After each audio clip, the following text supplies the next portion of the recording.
Hi అండి. Welcome to my channel. ఈరోజు video వచ్చేసి latest trending model Jimmy Choo sari blouse back neck డిజైన్ని ఏ విధంగా కటింగ్ అండ్ స్టిచ్చింగ్ చేసుకోవాలో చూపిస్తాను. దీనికి సంబంధించిన మెజర్మెంట్స్ అన్నీ కూడా నేను ఇక్కడ స్క్రీన్లో అయితే మెన్షన్ చేసేస్తున్నాను.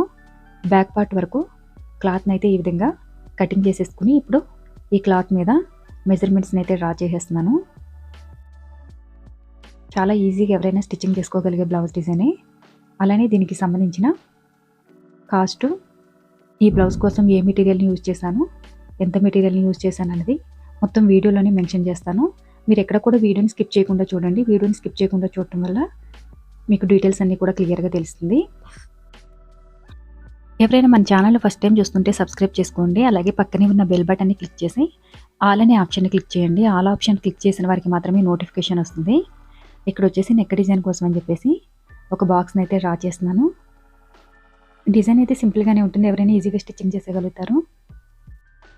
అలానే ఈ బ్లౌజ్ కోసం యూజ్ చేసిన మెటీరియల్ వచ్చేసి సారీలో బ్లౌజ్ అనమాట. సారీలో మనకు వచ్చే బ్లౌజ్ పీస్ ఉంటుంది కదా, దాన్ని యూజ్ చేసి స్టిచ్చింగ్ చేస్తున్నాను. ఈ ఫ్యాబ్రిక్ వచ్చేసి జిమ్మిచూ ఫ్యాబ్రిక్.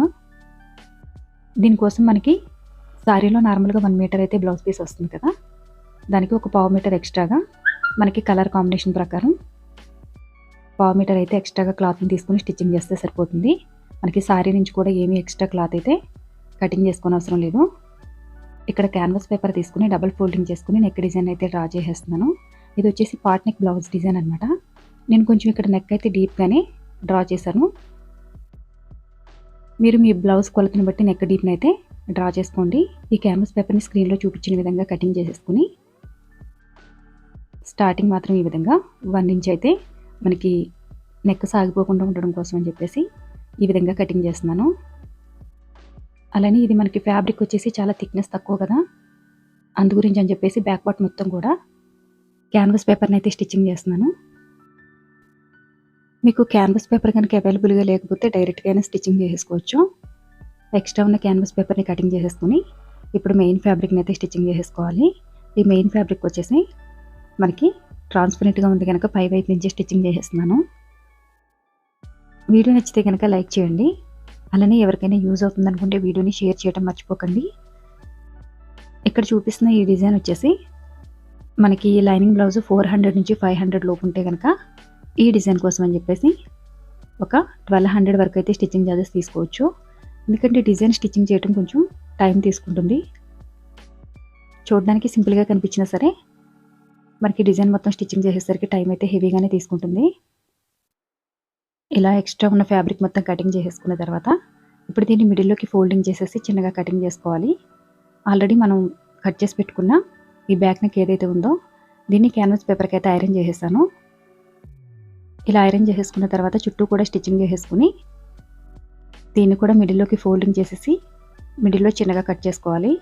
ఇలా కటింగ్ చేసి మనం ఆల్రెడీ బ్యాక్ పార్ట్కి కటింగ్ పెట్టాం కదా, ఈ రెండింటిని కూడా ఈక్వల్గా ఉండేలాగా చూసుకుని ఈ 2 ఫ్యాబ్రిక్స్ కూడా కదిలిపోకుండా ఉండడం కోసం అని చెప్పేసి మిడిల్లో అయితే చిన్నగా స్టిచ్చింగ్ వేస్తున్నాను.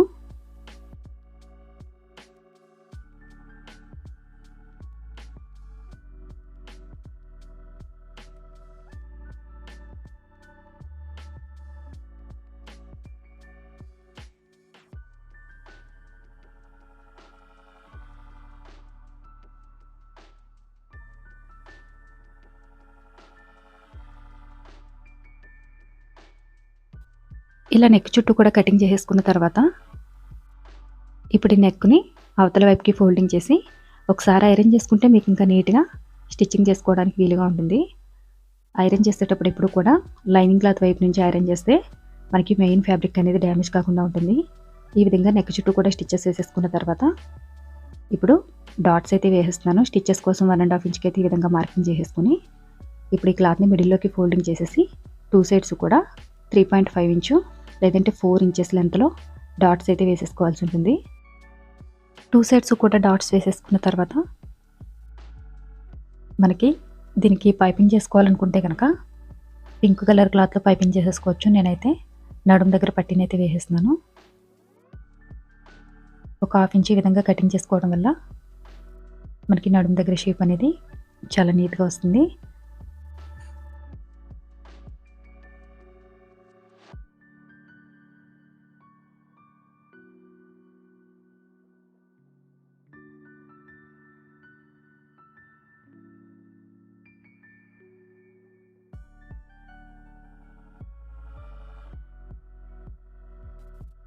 ఇలా బ్యాక్ పార్ట్ మొత్తం స్టిచ్చింగ్ చేసేసిన తర్వాత ఇప్పుడు నెక్ చుట్టూ డిజైన్ కోసం అని చెప్పేసి 1.5 ఇంచు విడ్త్లో ఉన్న క్లాత్ని అయితే తీసేసుకున్నాను. ఇక్కడ సారీలో కలర్ కాంబినేషన్ వచ్చేసి పింక్ అండ్ గ్రీన్ కనుక నేను పింక్ కలర్ అయితే ఎక్స్ట్రాగా 1/4 మీటర్ క్లాత్ అయితే తీసుకున్నాను. దీన్ని ఒక 1/2 ఇంచు వెడల్పులో ఉండేలాగా స్టిచ్చింగ్ చేసుకోవాలి. అలానే 1 ఇంచు పొడవులో చిన్న చిన్న పీసెస్గా మనకి నెక్ చుట్టూ ఎన్ని పీసెస్ అయితే అవసరమవుతాయి అన్ని పీసెస్ని కూడా కటింగ్ చేసి పెట్టుకోవాలి.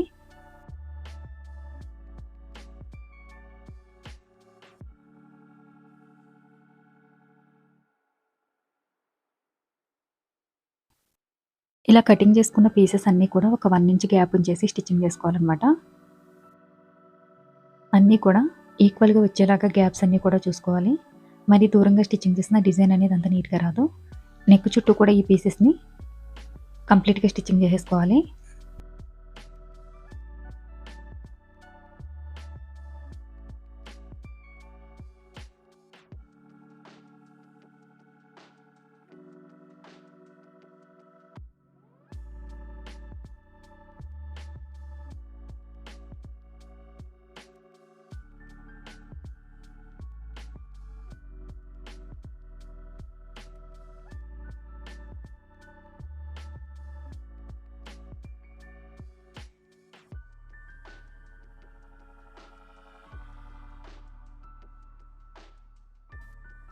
ఇలా పీసెస్ అన్నీ కూడా నెక్ చుట్టూ స్టిచ్చింగ్ చేసేసుకున్న తర్వాత మనకి ఎక్స్ట్రాగా ఉన్న ఫ్యాబ్రిక్ ఏదైతే ఉందో దీన్ని కటింగ్ చేసేసుకుని ఇక్కడ కనిపిస్తుంది కదా క్రాస్గా కటింగ్ చేసిన క్లాత్ థ్రెడ్స్ని కవర్ చేయడం కోసం అని చెప్పేసి ఒక 1/4 ఇంచ్ వెడల్పులో అయితే స్టిచ్చింగ్ చేసేస్తున్నాను.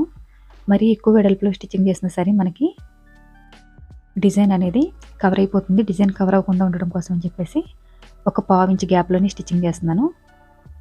ఇప్పుడు ఈ క్లాత్ని అవతల వైపుకి ఫోల్డింగ్ చేసేసి మనకి నెక్ చుట్టూ ఏదైతే డిజైన్ పీసెస్ ఉన్నాయో వీటి థ్రెడ్స్ అనేవి బయటికి రాకుండా నీట్గా కవర్ అయిపోయే విధంగా స్టిచ్చింగ్ చేసుకోవాలి. ఈ థ్రెడ్స్ అన్నీ కూడా బయటికి రాకుండా నీట్గా స్టిచ్చింగ్ చేసుకోవాలన్నమాట. కంప్లీట్గా నెక్ చుట్టూ కూడా 2 టైమ్స్ అయితే స్టిచ్చింగ్ చేయాల్సి ఉంటుంది. ఫస్ట్ అయితే 1 సైడ్ స్టిచ్చింగ్ చేసేస్తున్నాను. తర్వాత ఎండింగ్కి వెళ్ళిన తర్వాత రివర్స్లో మళ్ళీ స్టిచ్చింగ్ చేసేసుకోవాలన్నమాట. వీడియో నచ్చితే లైక్ చేయడం మర్చిపోకండి. లైక్ చేయడం వల్ల మన ఛానల్ని మీరు సపోర్ట్ చేసినట్టుగా ఉంటుంది. అలాగే ఏమైనా డౌట్స్ ఉంటే కనుక కామెంట్ సెక్షన్లో కామెంట్ చేయండి. ఈ డిజైన్ కోసం మీరైతే ఎంత స్టిచ్చింగ్ చార్జెస్ తీసుకుంటారో కామెంట్ సెక్షన్లో కామెంట్ చేయండి.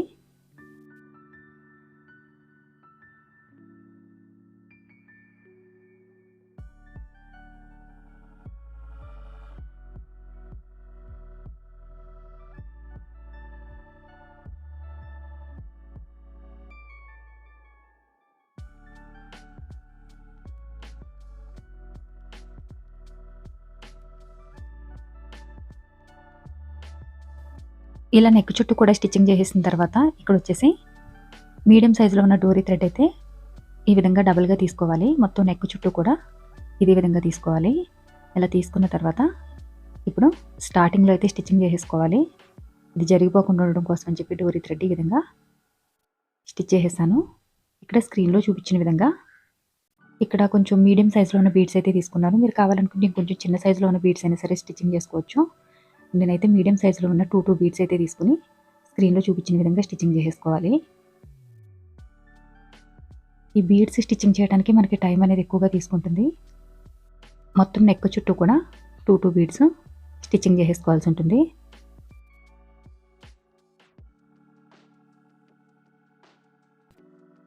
ఇలా కంప్లీట్గా నెక్ చుట్టూ కూడా ఈ బీడ్స్ని స్టిచ్చింగ్ చేసేసుకున్న తర్వాత ఇప్పుడు నెక్ మిడిల్లో డిజైన్ కోసం అని చెప్పేసి 3 ఇంచెస్ లెంత్ విడ్త్ ఉన్న క్లాత్ని అయితే ఈ క్లాత్ పీసెస్ని అయితే తీసుకుని స్క్రీన్లో చూపించిన విధంగా హ్యాండ్ తోటి స్టిచ్చింగ్ చేసేసుకోవాలి.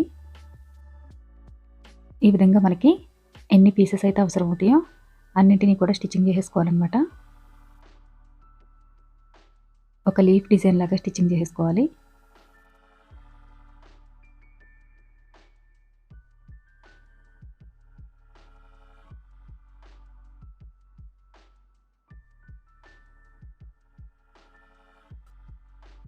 ఇలా 2 పీసెస్ని కూడా స్టిచ్చింగ్ చేసిన తర్వాత ఇప్పుడు ఈ రెండింటిని కలిపి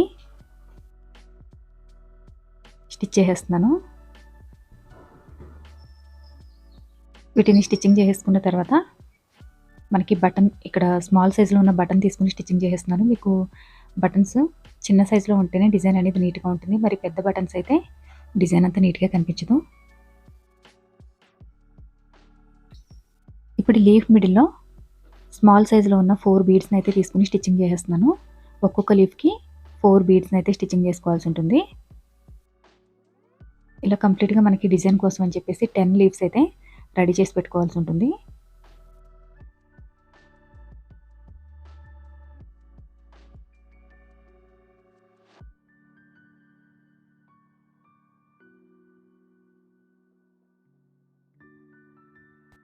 ఇలా అన్నింటిని రెడీ చేసుకున్న తర్వాత ఇప్పుడు డిజైన్ కోసం క్రాస్‌గా కటింగ్ చేసిన క్లాత్ అయితే తీసుకున్నాను. ఇది వచ్చేసి 2.5 ఇంచు వెడల్పులో క్లాత్‌ని తీసుకొని ఒక హాఫ్ ఇంచు వెడల్పులో స్టిచెస్ అయితే వేసేసుకోవాలి. ఇప్పుడు ఈ క్లాత్‌ని ఇవతల వైపుకి ఫోల్డింగ్ చేసి 2 సైడ్స్ కూడా స్టిచ్చింగ్ చేసేసుకోవాలి. ఇప్పుడు నెక్ మిడిల్‌లో స్క్రీన్‌లో చూపించిన విధంగా మనం 2 లీవ్స్ అయితే స్టిచ్ చేసుకున్నాం కదా! ఒకటి మాత్రం మిడిల్‌లో ఇలా 3 లీవ్స్‌ని అయితే స్టిచ్చింగ్ చేసుకోవాల్సి ఉంటుంది. మిగతా అన్నీ కూడా 2 లీవ్స్‌ని అయితే స్టిచ్చింగ్ చేసుకోవాలి. ఇలా ఫస్ట్ దీన్ని స్టిచ్చింగ్ చేసేసుకున్న తర్వాత డిజైన్ కోసం మనం ఆల్రెడీ క్రాస్ పీసెస్ ఏవైతే కటింగ్ చేసి పెట్టుకున్నామో వాటిని స్టిచ్చింగ్ చేసుకోవాలి. ఇప్పుడు హ్యాంగింగ్స్ కోసం అని చెప్పేసి 3 ఇంచెస్ లెంత్ విడ్త్ ఉన్న క్లాత్‌ని తీసుకొని ఈ విధంగా ఫోల్డింగ్ చేసేసి స్టిచ్ చేసేసుకున్నాను. దీనికి ఇప్పుడు పింక్ కలర్ క్లాత్‌తో జస్ట్ పైన పైపింగ్ లాగా స్టిచ్చింగ్ చేసేస్తే మనకి హ్యాంగింగ్స్ అనేవి చాలా నీట్‌గా కనిపిస్తుంది. ఈ విధంగా ఫోల్డింగ్ చేసేసుకొని నీట్‌గా స్టిచెస్ వేసేసుకోవాలి. 3 హ్యాంగింగ్స్‌కి కూడా సేమ్ డిజైన్ అయితే స్టిచ్చింగ్ చేసేయాలి.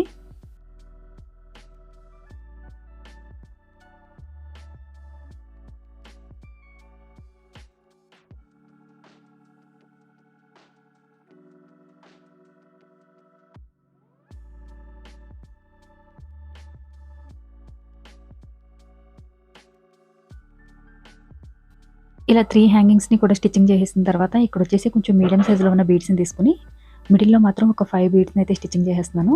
చివర మాత్రం 2 బీడ్స్ అయితే స్టిచ్చింగ్ చేస్తున్నాను. మొత్తం 3 హ్యాంగింగ్స్‌ని అయితే ఈ ఫ్లవర్ దగ్గర స్టిచ్చింగ్ చేసుకోవాలి.